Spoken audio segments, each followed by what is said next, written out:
This week's episode of Ghost Gossip is all about the Pennhurst Haunted Asylum, located in Spring City, Pennsylvania, formerly known as the Pennhurst State Institution for the Feeble-Minded and Epileptic.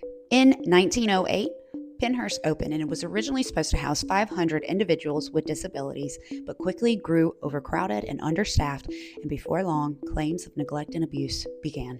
Originally supposed to only house individuals with disabilities. However, before long, the state prison system became overcrowded, and the state began sending state prisoners to be housed with individuals with disabilities in Pennhurst. Who made that decision? They were so overcrowded and so understaffed that the building was absolutely disgusting. It was covered in waste and feces, and the individuals were barely clothed. There are even reports that Dr. Fear, yes, his name is Dr. Fear, used chemical restraints in order to punish and control patients. And during an investigation, this was discovered and he was suspended and he quit.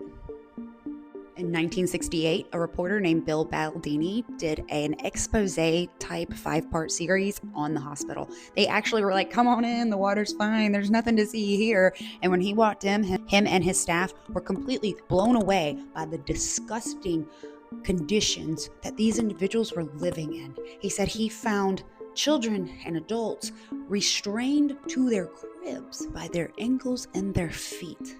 And the staff were like, well, if they're restrained, we know where they are.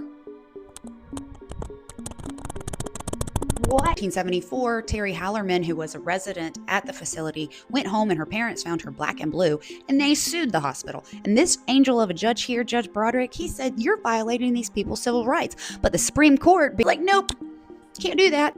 They reversed his decision.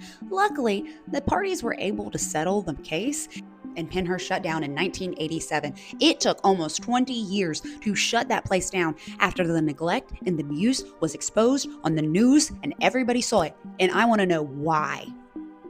And in 2008, it was purchased by Pennhurst LLC and it was opened as a haunted asylum. In 2017, the Pennhurst LLC traded hands, and now it is not only a haunted attraction, but it also serves to be a historic reminder and museum, and people try to educate on what happened here.